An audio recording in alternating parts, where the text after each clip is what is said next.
This conference will now be recorded.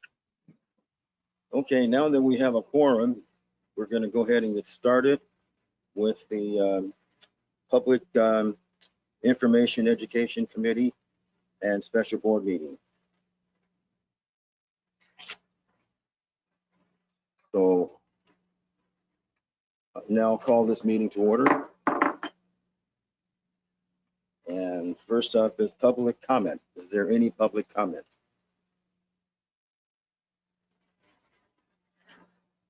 President Williams, we have one member of the public that has asked to speak through our Acela Agenda Management Program. However, they did not leave a name. So at this time, I would ask if there's anyone online that would like to speak for public comment to speak up now. Now would be your opportunity.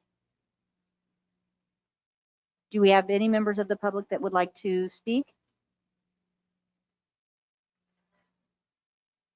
Caller 2 that just arrived. Is that you, Director Gray? Caller 2. This Would is you Charming Evelyn, if you're referring to me. I'm sorry, what was your name? Charming Evelyn with Sierra Yes. Club. Would you like to speak for public comment? Yes. Okay, you can start now. Okay.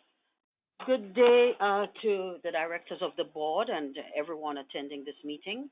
This is Charming Evelyn, and I chair the Water Committee for the Angeles chapter, which covers LA and Orange County. I also co-chair the Water Committee for the state of California. And today I am calling about item number 7, the review of the GM.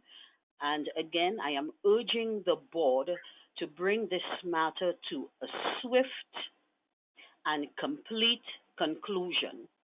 Having a GM on administrative leave, paid administrative leave at that, is really unfair to the ratepayers who are bearing the brunt of having a paid person on administrative leave when you have other people that are quite competent who can step into that role. And I would like to refer the board to letters sent by Director Gloria Gray to the City of LA and also to the City of LA, talking about, as a representative of the Met Board, speaking about the intolerance for predators. West Basin should not be harboring a predator. And this behavior needs to stop, and we need to put our workers first. And so I ask the board again, kindly bring this to a complete close for the ratepayers, for the taxpayers, and for your staff. Thank you. Thank you. Thank you, Mr. President. We have no additional comments at this time. Okay, well, thank you. Now, are there any presentations? President Williams, or President and Chair Williams, there are no presentations today, but if you don't mind, going back up to the determination of a quorum, I did just want to point out that our President and Chairman Williams is here in the office, as is our other alternate to this committee. Director Alvarez is here in person. We do have 2 directors that are here virtually, including Director Deere as well as Director Houston. And it's my understanding that Director Gloria Gray will be joining us by phone at some point. So I just wanted to put that in as far as the quorum, that we had 2 directors virtually. Thank you. Okay, so here we will now go to the closed session, and that is going to be heard now rather than later. It's so we're going to recess this committee meeting to closed session. Yeah, thank you, Mr. Chairman. The Government Code Section 54957, as described as item 7A on the agenda, performance review, general manager and acting general manager. I believe that each of the directors should be in receipt of a separate email or calendar notice, which has a separate go-to meeting invite that we'll use for the closed session. Okay. So we can leave this meeting and go to the new invite. Thank you, Steve. So the other directors are aware of this, right? Set up for you in the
Okay. So now we're going to reconvene the committee meeting and ask now that the general counsel report out of closed session.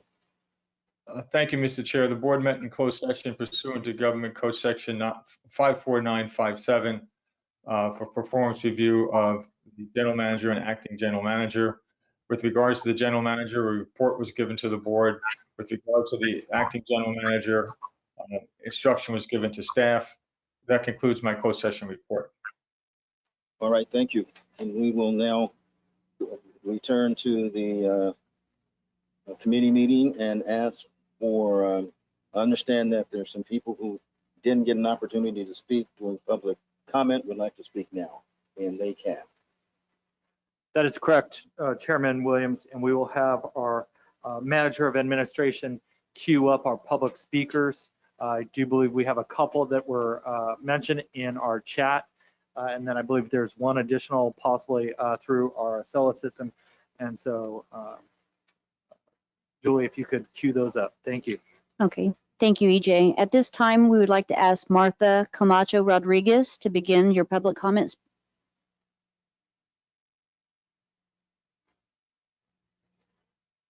Martha, are you still with us?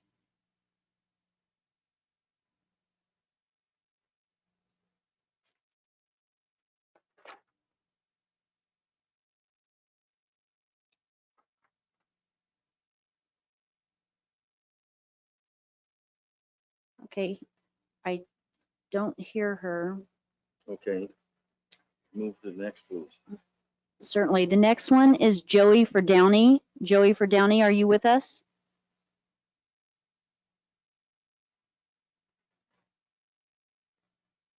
Joey for Downey for public comment.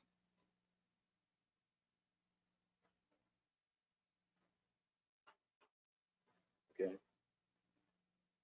Next. They're online.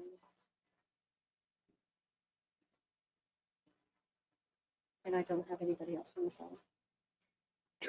Chairman Williams, that concludes all of the public comments that had been requested and that are available online. Okay, well, thank you. Then we will move on to item number 6, information calendar. EJ. Yes, thank you, Chairman Williams. We do have an information item here on our Water Harvest 2021, and I believe we have Melissa Buendia, West Basin staff, here to present. Hi, Melissa. Hi, good morning, almost afternoon, committee members and members of the board. As was mentioned, I will be providing an event planning update for the 2021 Water Harvest event. So just starting off here in the procurement update section of the memo, per the approval by the board, the staff has moved forward with the procurement process for an event production team. An informal request for proposal was distributed on June 23rd. And the proposal submissions are open until next Wednesday, July 14th. So staff plans to select a vendor by the end of this month to assist staff in the planning and the implementation of a virtual adaptation of the event. And then moving along to the next section here regarding the event date. So traditionally, Water Harvest has been held during the month of October on a Saturday. The 2019 festival was held on the 4th Saturday of the month on October 26th, and we were greeted by 1,088 attendees. And staff is recommending similar timing for the 2021 event, even though it is online, to maintain continuity with our attendees that typically attend the event. So listed in the memo are date options for the 2021 event in order of staff preference. I would like to elaborate a little bit more on the top choice here, which is listed first, of Saturday, October 23rd. This is the 4th Saturday of the month, which is the exact same timing as the 2019 event. It allows for a comfortable amount of time for planning and promoting, and of course, implementation of the event. This gives us about 15 weeks of planning time. So this is the recommended date for that staff is presenting today. And then I'll just quickly go through the other options here. The second choice here is Saturday, October 9th. It is a little bit earlier in the month. It's the second weekend of October, and West Basin doesn't typically host our water harvest event that early, and it eliminates about 2 additional weeks of planning that staff could use to promote the event. And then other factors to consider for the remaining dates listed here, October 16th and the October 30th. I'll start off with October 16th, which is the third Saturday of the month. Staff doesn't recommend this date due to potential conflicts with other events that may be taking place during that weekend. Last update that I received from Bakewell Media's Taste of Soul event, which the district typically participates in some sort of capacity. They typically host their event on the third Saturday of October. I took a look at some of the past event dates, and it is consistent with their planning that they typically host this event during that third week of October. As well as I know I've been informed that the WEF Tech Technical Exhibition and Conference, which I know a few of our board members do attend, is taking place on that weekend as well. And then October 30th, that fifth Saturday, obviously is not recommended since it does lie on that Halloween holiday weekend, as well as from specifically our service area. I know that the Fiesta La Bayona is hosting their event that weekend as well in person. So with that, I will ask the board if there are any questions regarding the recommended event date for October 23rd at this time. Thank you. Okay, now, this is just an information item, and I'm going to ask the board members here, do any of you object to the October 23rd date? No, I do not object. Okay, and Director, I don't object. no objection, so why don't we go with the 23rd and let's go for it. Thank you very much. Thank you. Okay, next item. Yes, the next item we have for you is 6B, our monthly education programs update. And this will be provided by Janelle Unkayan. Thank you very much, EJ, and good afternoon, good morning, Chair Williams and members of the board and committee. I will be covering agenda item 6B, starting on page 5 of the agenda packet, which provides the committee with the education programs participation report for the 2020 to 2021 school year, which just concluded last month. So let's actually move on to the report overview in our presentation, starting on page 9 of the agenda packet. So I'll wait for a few moments for the screen to switch over to page 9. And we have beautiful Ria over here who's holding up a hand-drawn West Basin logo, who participated in one of our education programs. And she was nice enough to send us that nice photo. And our report overview will include first our facility field trips, the art contest, water industry careers, solar cup, and a drop in the bucket. So moving on to the next page for a participation summary across all 5 of West Basin's active education programs. For the school year, the district served over 5,300 students through 200 sessions. And as I move through each education program, a participation summary will be presented. Please note that some divisions do not have as high participation as others. So to further broaden participation, education staff will develop and implement communication strategies for all school districts, especially those that are underrepresented.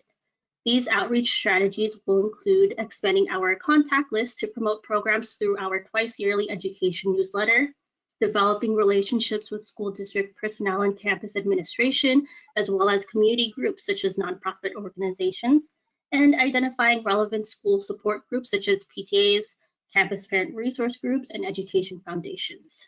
We will see 2 areas of opportunity for these promotion strategies through the art contest and field trips.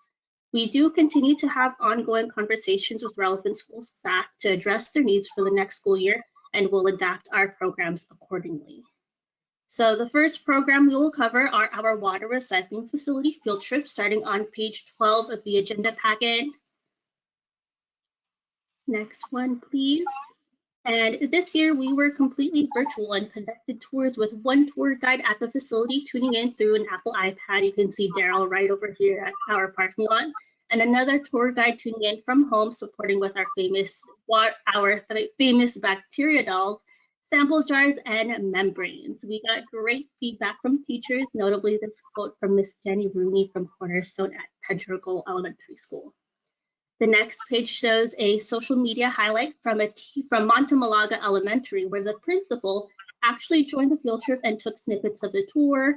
You can see myself holding up a purple recycled water sign, Juan from the Roundhouse Aquarium, who supports our program. In the bottom left, you can actually see Octavia the octopus, who the students really love to see also, and Daryl showcasing the facility's solar panel arrays. The next page shows another thank you note from Marilee at Grandview Boulevard Elementary, whose beautiful drawings show our iPad setup and sample jars. So as you can see, we received many great thank you notes from appreciative students this year. Moving on, we have the participation summary for field trips with 112 tours conducted over the entire school year, serving a total of 2,619 students. In comparison, we served 2,081 students last school year. A comprehensive participation report by division, school, field trip date, grade level, and number of students is included as attachment B of the report. The next page will show a pie graph comparison of division participation between this current school year and the last school year. Overall, we can see that while we are moving towards equal participation, we're not quite there. So again, we will be conducting focus outreach in an attempt to better distribute participation. Are there any questions about our field trip program at this time? Questions? None? Thank you. Thank you. So let's move on to page 17 and then 18 for our art contest. And promotion for the Water is Life Student Art Contest began on January 11 with art entry submissions due on March 19. This current page shows a photo of our very cute elementary school winners. The next page shows our middle school winners with their pieces of art as well. And last but not least, the last page shows our high school winners. Great, so page 21 of the agenda packet shows a participation summary that shows number of submissions, number of participating schools, and art lessons by division. So this year, the district received 439 submissions from students in 86 different schools and conducted 60 art lessons that served nearly 1,500 students. In comparison to last year, we received 486 submissions. Again, a comprehensive participation report by division, school, and grade level is included as attachment C of the report. Let's move on to the next page and the next one also for our water industry careers program. So again, as a review of previous reports, West Basin and the Water Replenishment District partnered and produced a water career video series posted on social media and conducted a live online guest speakers panel session held on October 15 of last year. Education staff also accommodated teacher requests for career-focused classroom presentations and facility school tours. So through this event, as well as 2 additional water careers presentations, the district has served 147 students.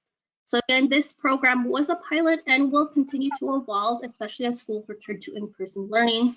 We do hope to increase access and interest for this topic across the service area, and will continue to update the board and committee for future iterations of this program. I'll stop over here and see if there are any questions about our art contest or water industry careers also. Chair Williams. Yeah, this is Board Member Houston. Well, thank you, Janelle. Question on the water industry careers. When did you guys normally host that? Was that in the evening or was that during the workday school day? So this event was during the school day on that Thursday, October 15th date.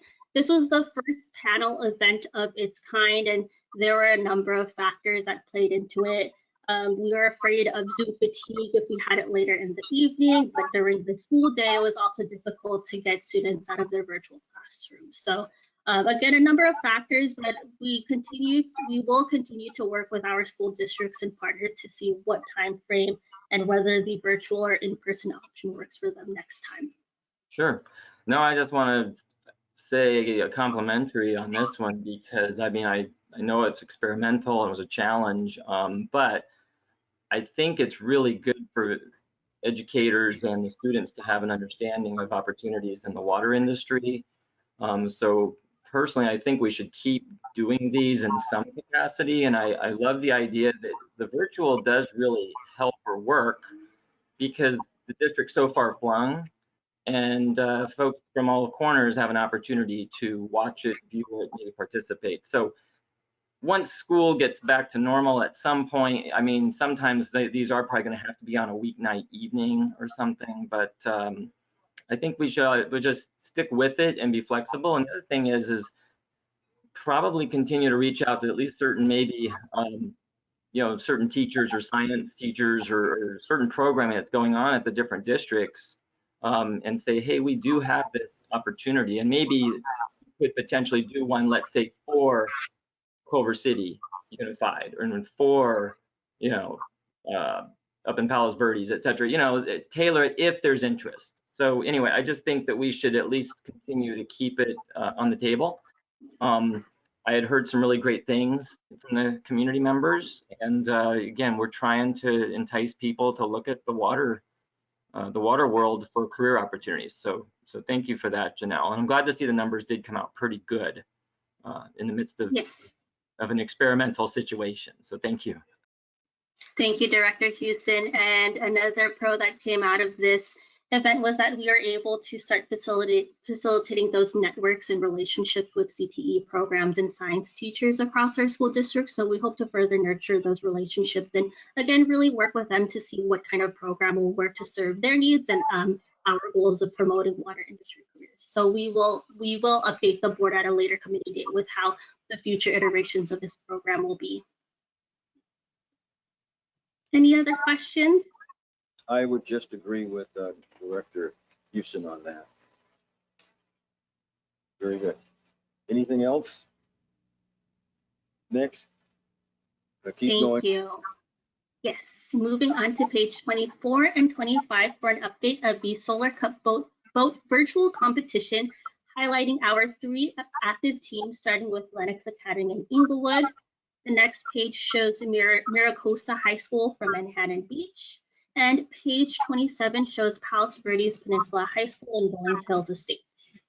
Moving on to the next page for our participation summary, which shows the number of students participating for each school team. Please note that while we did approve Lawndale High School's request to participate, the lead teacher was not able to secure student participation, which was likely due to the online nature of the program. In total, we served 39 students through Solar Cup this year, with our team securing a number of honors as announced on the MWD hosted virtual recognition event on June 10. So on the next page, we can see the long list of 8 accolades the Lennox Academy team earned. And the next page, we can see Palos Verdes Peninsula's team's accolades, which with a screenshot from the recognition event. So a number of wins for many of our teams. So we are very thankful and proud of them for that. We do look forward to continuing this program and await additional information from MWD regarding next year's Solar Cup competition. So moving on to the last section of the report on page 31 and 32 for a drop in the bucket virtual classroom presentations. This page shows a sample screenshot from the program, which includes interactive games that help students discover information about their water resources and conservation. The next page shows the participation summary of these virtual classroom presentations, and the district has served a total of 645 students through 25 sessions. A comprehensive participation report by division, school, date, and grade level is also included as attachment D of the report. We look forward to continuing this pilot program and hopefully look forward to offering in-person assemblies next school year that will feature hands-on activities, including an aqueduct building challenge. So moving on to the next page for the closing of this report. As you all know, summer is a critical moment for strategically planning for the next school year, so our education staff is working hard to improve all of our programs. We will report back at a later date with information for the 2021 to 2022 school year. And that concludes my presentation, and I am happy to take questions if there are any. Thank you. Thank you very much. Nice report. Who's next? Questions? No questions. Well, this is Board Member Houston. I just wanted to again say, on this one, congratulations to the staff, because I do think that for what it's worth, when I see these numbers, we did get pretty darn good participation. And what was interesting was the water recycling virtual field trips, how we actually got more participants and a better cross section on all the divisions in those pie charts you showed us. So something apparently worked and worked really well. So my only thought in all of this, I guess, for the long term is it seems like we're going to have to look at options for doing hybrid abilities, working with the different school districts. So love it when they can have that in-person field trip and they ride the bus and they come down and they get that hands-on experience, but maybe we should still maintain the potential option of the virtual here and there if it makes sense, or for the classes. And it just, for what it's worth, it just really exposed different ways to do things. I think you guys handled it pretty well. And last but not least, we do have a lot of change in school districts. Folks are retiring, so we keep having to reintroduce ourselves to the new teachers. They don't have the resources and time, unfortunately, for everything. We know that, but I know that our staff does a good job to try and help facilitate the best possible. So anyway, I want to say congratulations, but let's think outside the box still to keep the participation rates up. So thank you, Yes, Janelle. I agree. Thank you. There is a lot of opportunity for hybrid or virtual programming next year still. So thank you for the feedback, Director Houston.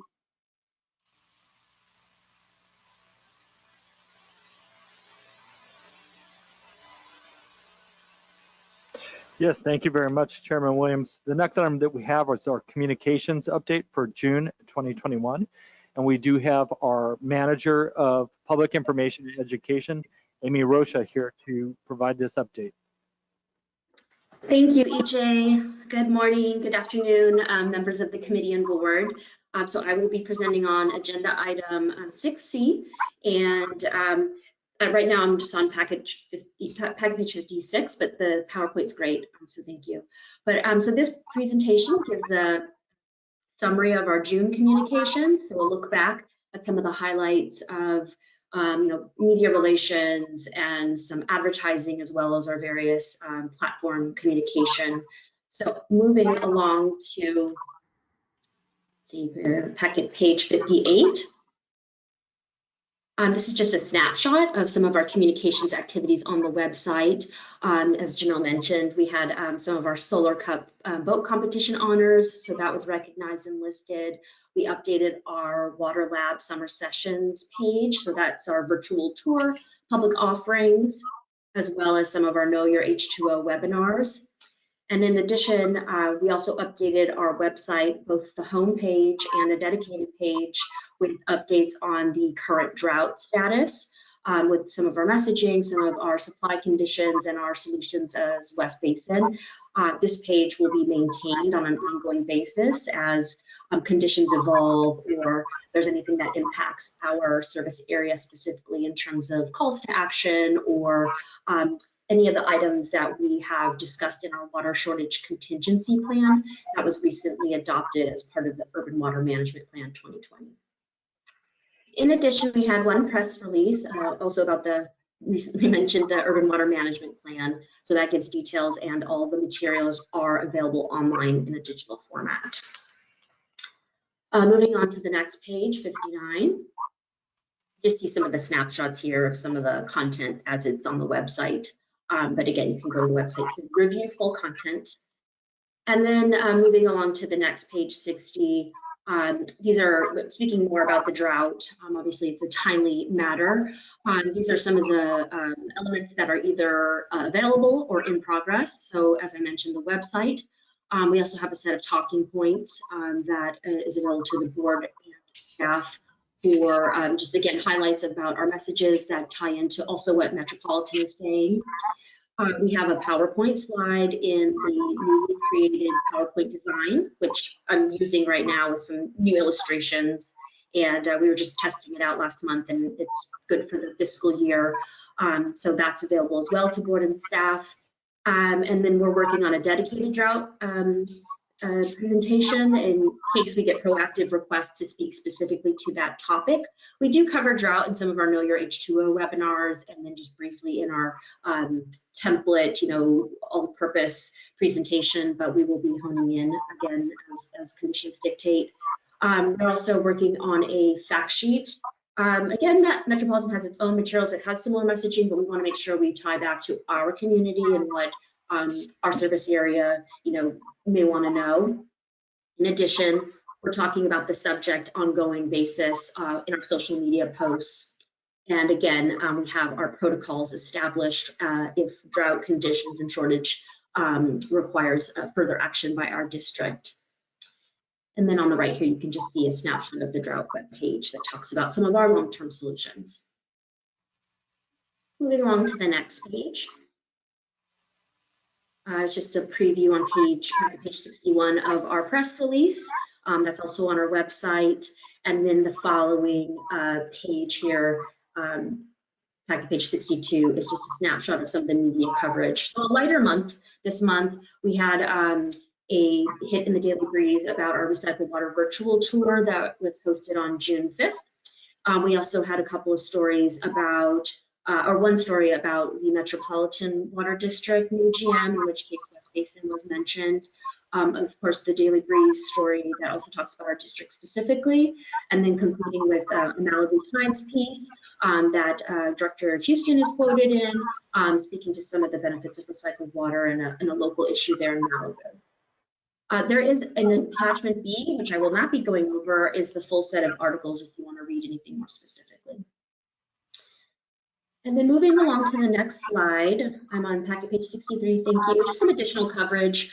We typically have a story posted in our South Bay Environmental Services Center newsletter. So this one was in our final push to get out and deliver the last rain barrels, which are all completed and distributed, and Gus will speak to in an upcoming item.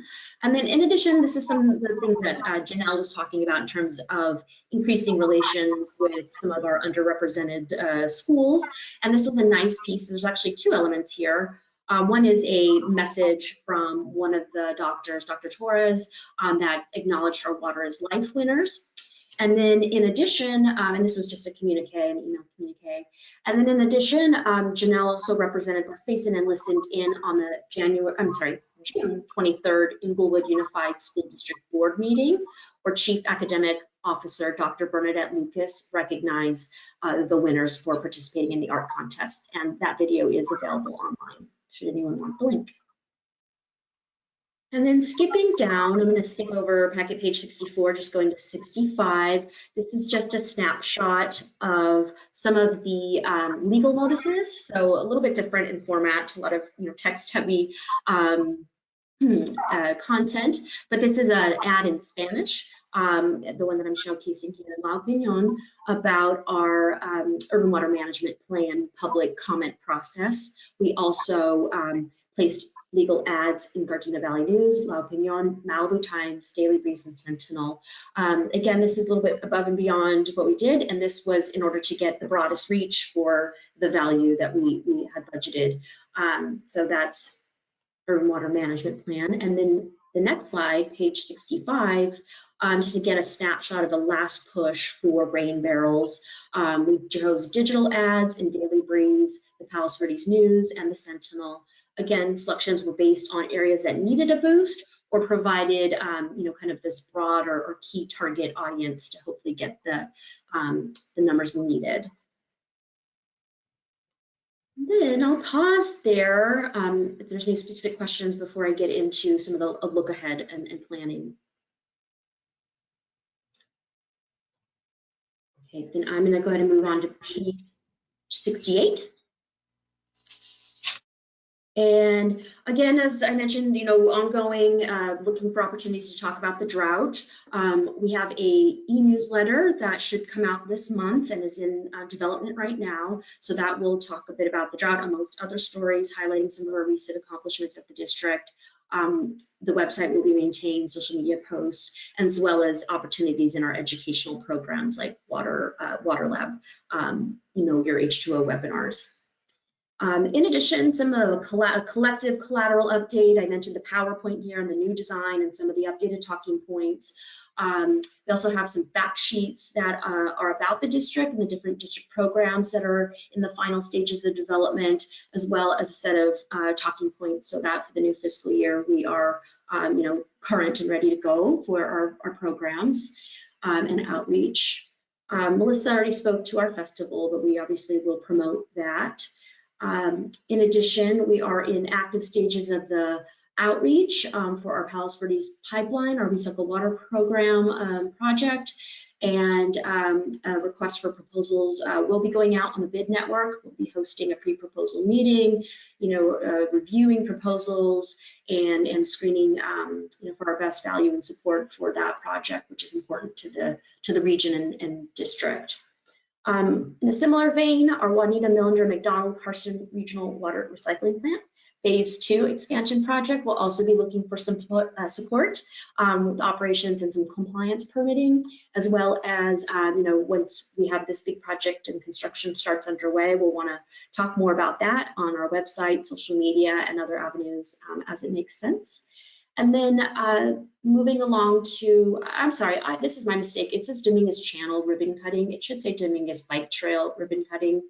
And there will be a ceremony of sorts to celebrate this event on Saturday, July 24th. And this was coordinated mostly by Lot to Spot as the main organizer in conjunction with the county. So we do have planned staff to represent, board representation, as well as social media posts for when we get any images. We'll also be providing some new recycled water customer lawn signs for display. And almost done. Conservation programs, there's a lot to say. Gus will get into the details, so will Jennifer, but we are working very closely with the entire Water Policy and Resources Development team to make sure we're supporting all the new programs that have new fiscal year funding, that we are marketing the programs, that we're planning ahead, and just a couple to highlight that are more on the urgent or timely basis. Our grass replacement rebates, we have a new set of fundings effective July 1. We're planning for a fall firescaping class in September 15th, I believe, and that will be focused on Malibu, but also open to all of the service area. And in addition, just making some rain barrel plans to align a little bit better with the rainy season this year. Hopefully we get rain. And then finally, this is more of an internal PI department update, but the last one is just looking at our social media goals for a fiscal year basis. We're setting some internal key performance indicators that are based on our strategic plan, as well as in conjunction with some of our staffing vacancies and adjusting accordingly. So we do plan to maintain our presence on social media and set some new goals. And I do want to particularly acknowledge Janelle and Kyan for helping support in Deanne's absence. She's been playing a terrific role in making sure we're monitoring, listening, and posting on a timely basis. So that's a lot from me, and I spoke a little fast, so I'll pause there, and then I'll wrap up with some social media highlights. This is Director Houston. A quick question, Amy. Will you guys send out the information regarding that Dominguez event or function? Absolutely. I know we were just in the final stages of it out, so I know it's already the 24th coming up, but yes, I will work with Julie and the general manager's office to make sure all the details are available to all the directors. Okay, great, thank you. Okay. Any other questions I can answer before I finish up with social media? That's it, good job. So moving along, I'm on packet page 70, just a snapshot of some of our new cover art at the headers of our social media pages, Facebook, Twitter. We try to keep that just fresh and new on a quarterly, if not more frequent basis. So on packet page 70, you can kind of see we have different banners on different platforms, just featuring some summer scenes, water or community oriented in nature. So just something light. And then moving along to page 71, you'll see some social media highlights. One of our participants in a water lab program, Gardena Cares, it was a Change and Save webinar. They had gotten their kit and they just shared with the community about some of their water saving devices. In addition, Hollywood Park and the SoFi Stadium, spotlighted us and recognized us, which is always great to see our partners tagging us and being exposed to their broad audience. And then finally, the Inglewood School District, in addition to the board meeting and the e-newsletter, also acknowledged us on their social media channel for the Water is Life contest. And then moving along to page 72, this is just our social media by platform update. So this is just, again, snapshots of impressions, engagements, how we're interacting, how many people are seeing us. And the most popular post on this particular platform was the Culver City water bottle filling station. So it's nice to see just community photos starting to crop up in our social media feeds again. And then on 73, Facebook, again, snapshot engagements. And we're tracking all of this as well. So this is just this month's numbers.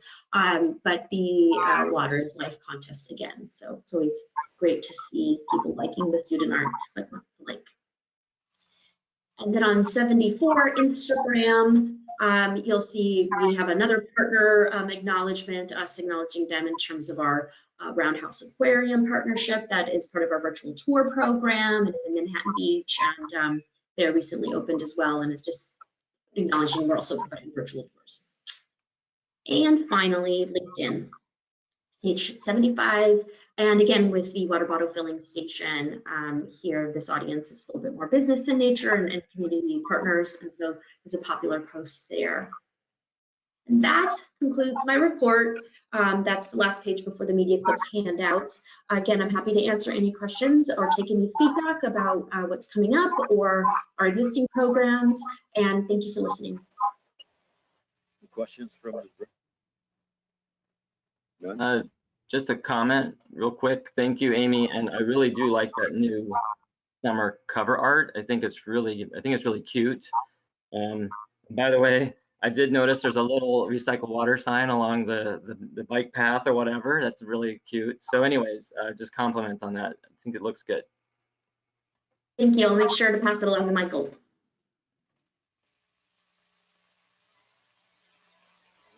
Next item. Yes, again, thank you, Chairman Williams. The next item we have is transition to 6D, which is our conservation programs update. And that, as always, will be provided by Gus Meza as well as Jennifer Vasquez. Thank you, EJ. And good afternoon, Chairman Williams, committee and board members. I have a few updates on our water efficiency programs, and then I'll be handing this over to Jennifer Vasquez. The first update is on our Change and Save program, which is shown on board packet page 93 under the highlights section. Our consultant, Allegra Consulting, they've done a great job assisting West Basin with implementing the Change and Save program, targeting our disadvantaged communities. They began the program back in November of 2019. They worked through the pandemic and completed the project on June 30th this year.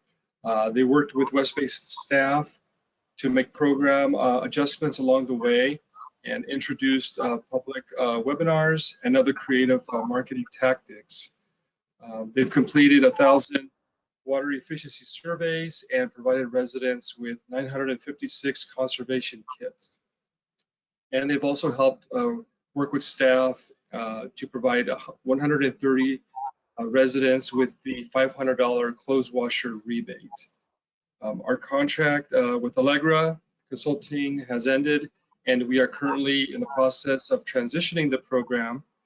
We are working with our IT department to transition the program website back to West Basin for us to host, and staff will be making some edits to the web pages So moving forward, the South Bay Environmental Services Center will be assisting West Basin with overseeing the online surveys and mailing residents throughout all of West Basin the conservation kits. And as Amy mentioned, they'll be providing support with marketing here in the near future to continue promoting the Change and Save program. So I'll pause here and take any questions if there are any. Questions? No. Okay, if not, I will continue on to the next item, which is the Malibu Smart Topanga Smart program shown on page 94. This program is 94% complete, and the grant is set to expire this September 31st. So over the next couple of months, our consultant and our partners, the City of Malibu, LA County Waterworks, we're promoting the device rebates, the grass replacement rebates through social media, websites, and emails. So now that it's summer, we're focusing on outdoor rebates, like I mentioned, the grass removal rebate, and asking residents to help us meet the water savings goal. So we're also working with our consultant and partners right now to develop the lessons learned. We're doing a little bit of back and forth, working with R.W. Jones, the city, the county, and so we plan to provide that information at a future committee meeting. So at this time, I could take any questions here. Okay, if no questions, my last update is on the Rain Barrel program, which can be found on page 94 and 95. The home delivery pilot program ran from March 25th through June 30th, so roughly 3 months, and we met the goal of providing 1,000 rain barrels to our communities. We provided the final rain barrel RSVP numbers in the memo, so you can see there is a table showing by division, by city, and as we had reported over the last several months, the numbers in divisions 2 and 5 were trailing lower than the other divisions. If you remember, and Amy mentioned and you saw that there was additional marketing that was conducted, which really helped to raise those numbers. So overall, the program was successful. We did learn some lessons along the way. We thought there would be more participation, but we had to increase marketing, especially in the DAC areas. Some of the reasons could have been the pandemic and maybe the timing of the program. So our residents did like the ease of the program, registering, and of course, having a rain barrel delivered to their home. Who wouldn't like that? But overall, the pilot program did work through the pandemic and provided our residents with rain barrels. So for the new fiscal year, we are currently conducting research to see if cities and schools are open to conducting events. So far, we have received some positive responses. PV High School is interested. We spoke with city staff at Inglewood. They are also interested. We've left a message with Redondo Union High School, who we worked with in the past, to conduct an event there. And also, we left a message with Lusinger High School to see if there would be a possibility there. Of course, we have Edward C. Little water facility, where we can conduct an event as well. And I'll also check with Kathy Vargas to see if there's some opportunities there. So the plan is to come back at the next committee meeting in August with the plan and some recommendations for the committee. At this time, I can take any questions. Questions?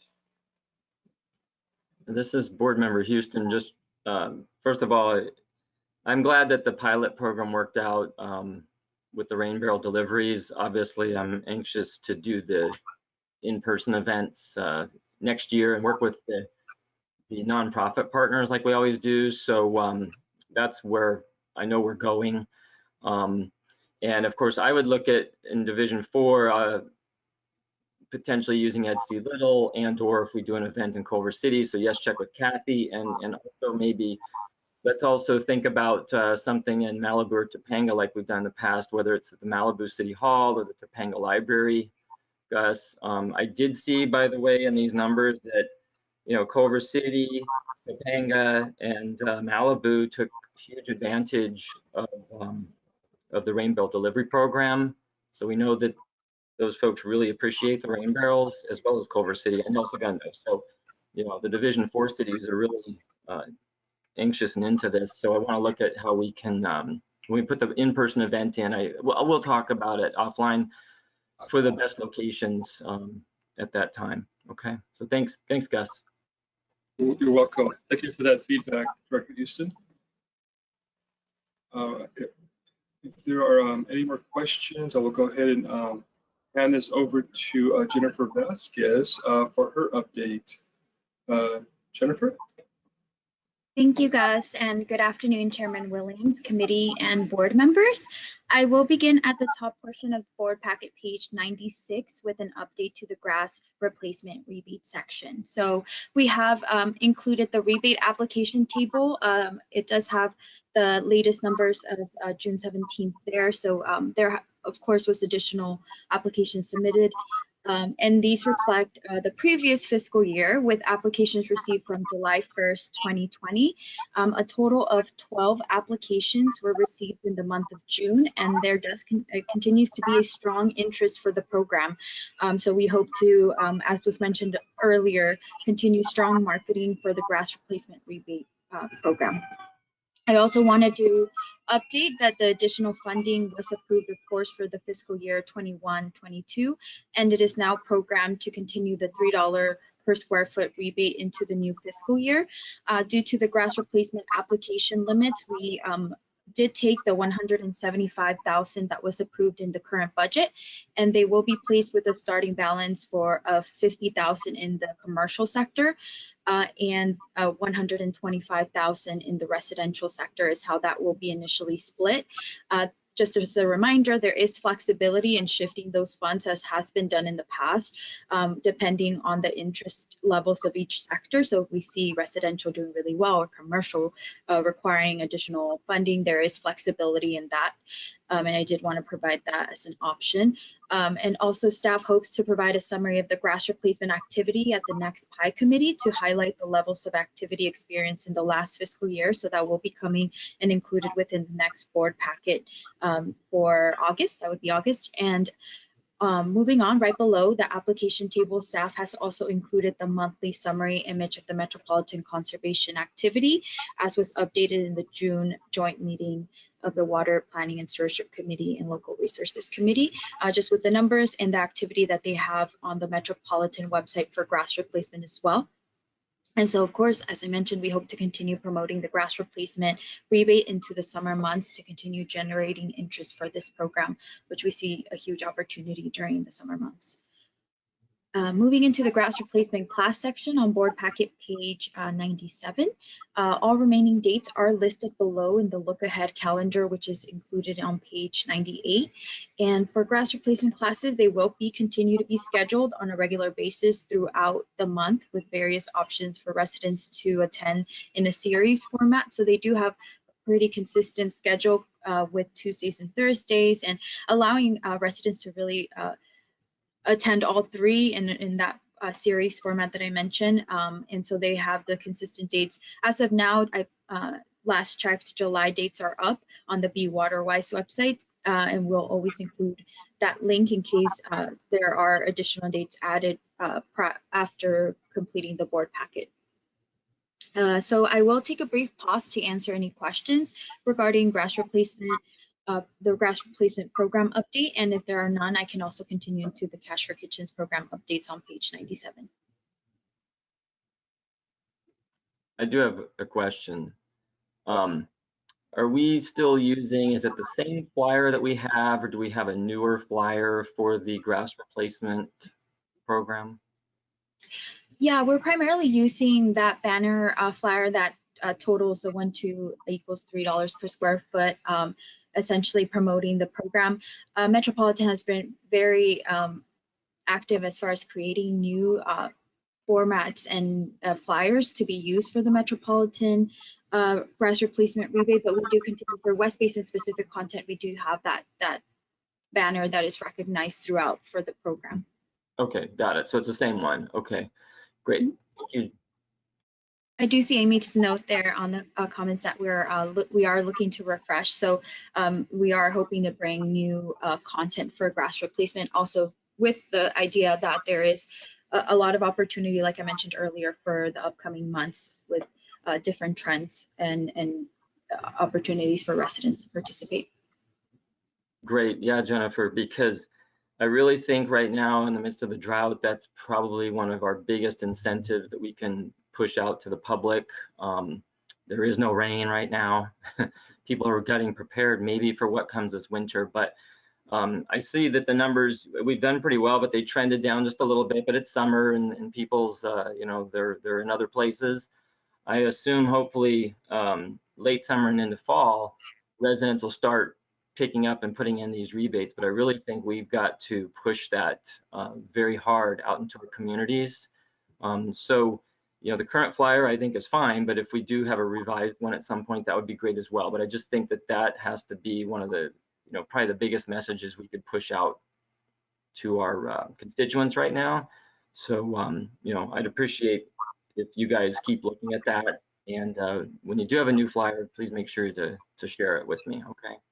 Definitely, completely agreed, and definitely something we'll look into, Director Houston. Thank you for your comments. Thank you. Moving on to Cash for Kitchens, unless there are any other questions. Sorry, I didn't pause. No.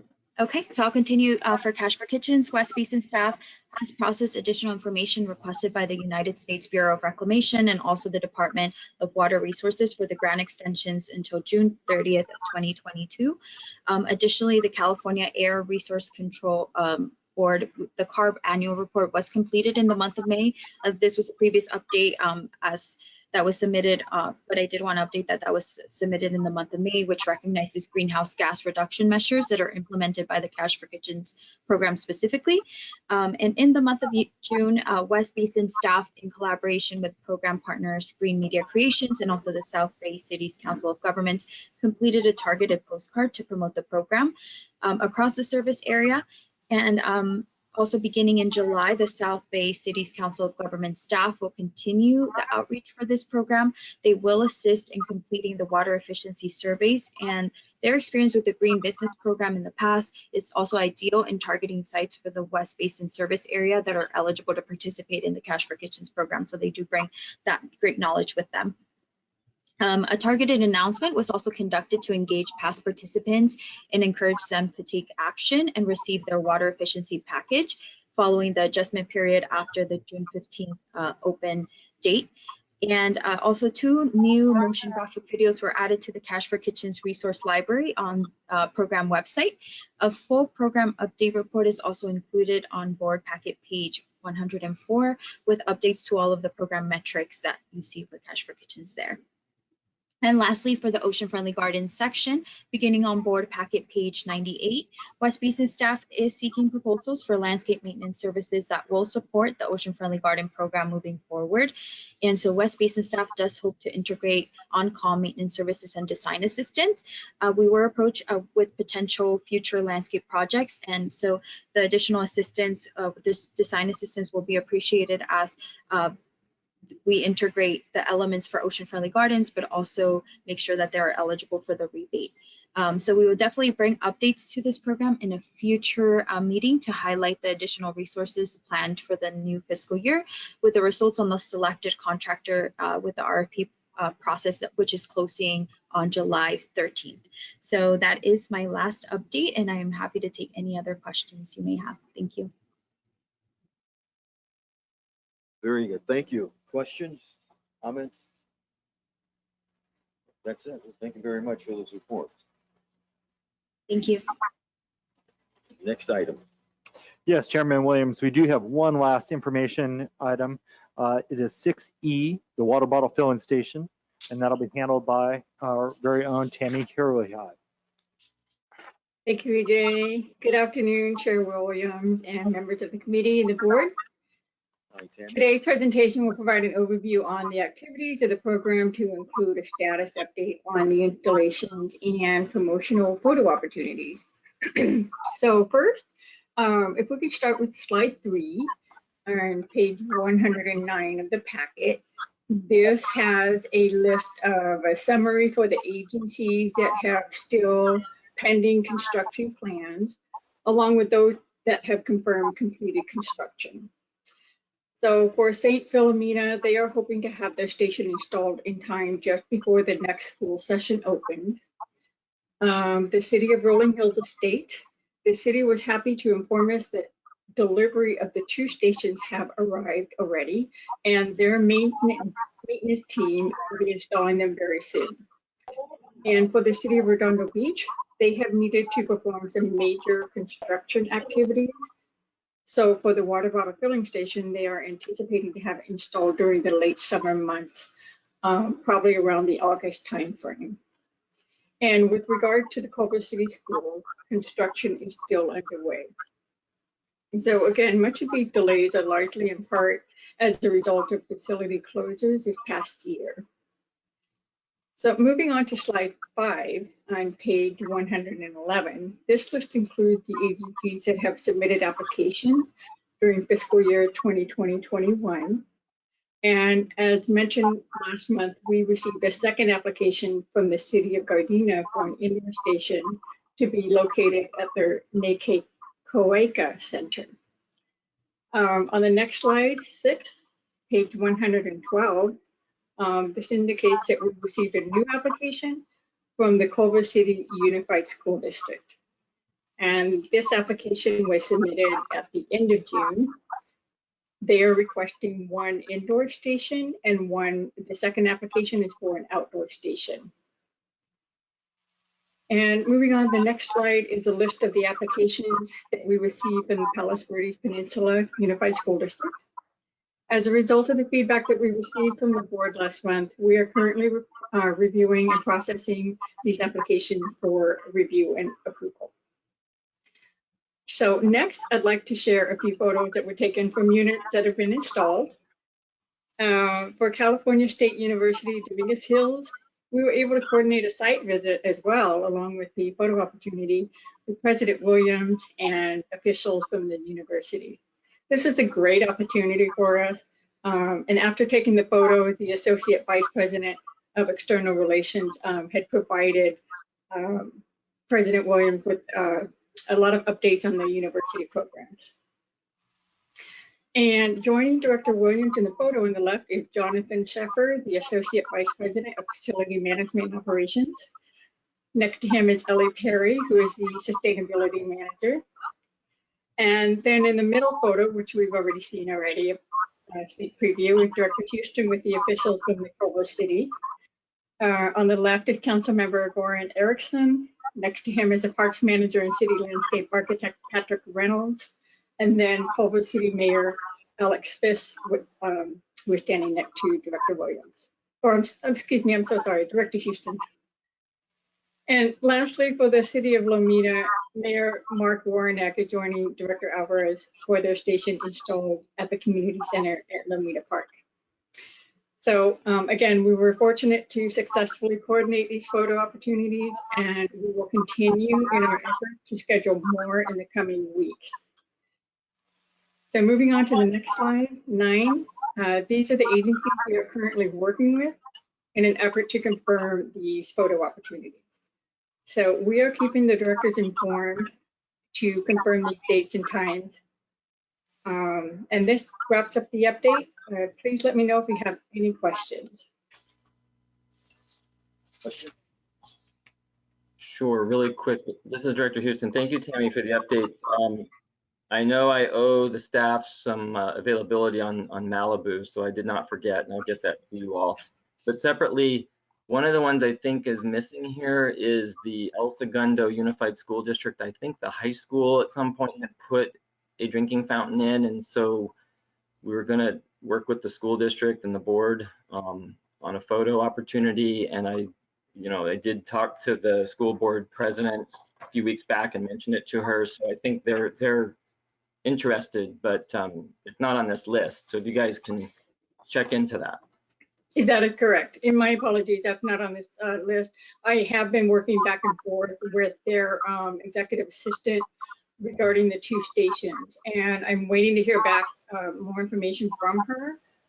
She replied to me just again a week ago, so I just don't have any more information. I'm trying to follow up, and as I get closer to narrowing down some dates is when I'll try to reach out to you folks.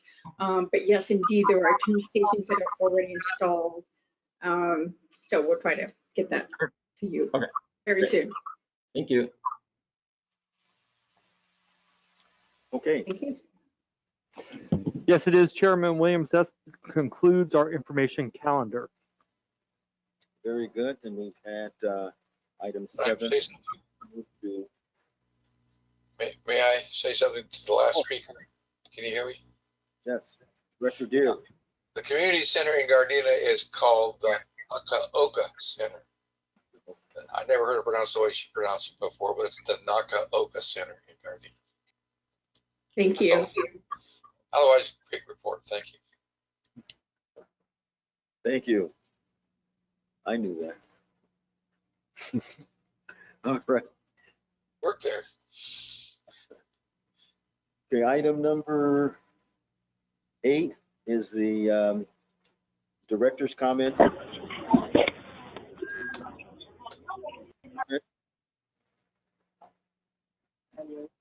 None here. None here. Okay, and Director Gray? Is she still with us? I guess we're done. We're close to being done. This is Board Member Houston. I just Um, I wanted to just maybe put this out there for the next meeting or what have you. And I know I've talked to the general manager a little bit about it, but I'm hearing, mixed communications from Northern California, Central California versus Southern California on the drought. And so I think that the district really needs to look at the messaging that we're going to be starting to put out in the next month or 2, because the public is confused and they're getting mixed messaging. And I've heard this from multiple people. So I'm not sure how Metropolitan will be starting to really address this, but separately, West Basin should of course do our part too, because again, we don't want our residents to be too comfortable in this situation right now. We have good storage, but everyone's reading the news every day. So anyway, this is just a comment. EJ, if you guys could maybe, when you come back in the next month or so, let us know what staff is going to be doing to transition that messaging. And of course, you build into that the taking out grass and other conservation things. But we just have to push that really hard right now. Because people are seeing Northern California and Central California suffering, and yet we are pretty much acting as business as usual. And that's this is not a very comfortable position to be in right now, from my perspective. So, anyways, I just would ask staff to look into that.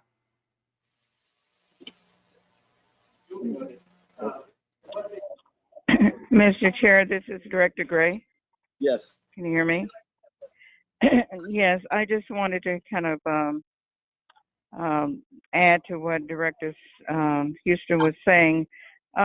My question to staff, to the acting general manager interim, is what is the governor's office, what's coming out of DWR, what's the message in terms of the drought coming from the governor's office and Department of Water Resources, from those major agencies, because Director Houston mentioned mixed messages up north and central valley. So I think it's important to see, to find out what their messages are in terms of how they're responding to the public relative to the drought. Thank you. Yes, and thank you to Director Houston and to Director Gray. It is important to note that distinction because there has been a transition as far as the discussion when it comes to drought. And we had a great presentation yesterday by Dimitri Polizos talking specifically about drought within the state of California, but then also talking about water shortages. And what has triggered the governor's declaration of an emergency has related to the emergence of shortages in portions of the state of California. And ultimately, each agency, including West Basin, has adopted what's called a water shortage contingency plan. And that, of course, was adopted by the West Basin Board of Directors just this past month. And that actually outlines specifically when and how you declare a shortage. And of course, there's different stages within that. West Basin staff at this time is looking at our water shortage level 1, which would be a voluntary 10% reduction. It does call for increased communication, education, and talking a little bit about current demand and supply.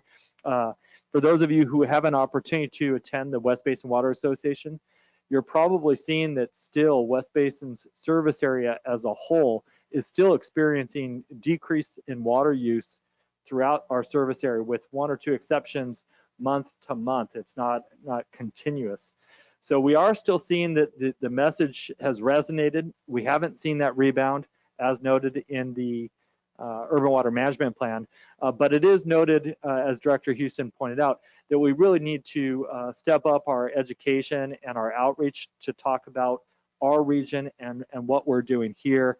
And I know that in a few instances when we provided or produced some talking points for specific portions of our service area, we really try to highlight the programs that are needed or widely used in that portion of the service area. So we'll continue to do that, and we will explore, again, that stage 1, which is included within the water shortage contingency plan, as noted in the urban water management plan. So we will continue to do that, and we'll bring back an update in August. Will that suffice, Director Houston? Yes, thank you very much. I want to leave you with this last little bit of information that I received some time ago. It said that we all should learn a lesson from the weather. It pays no attention to criticism. With that, I guess we are adjourned.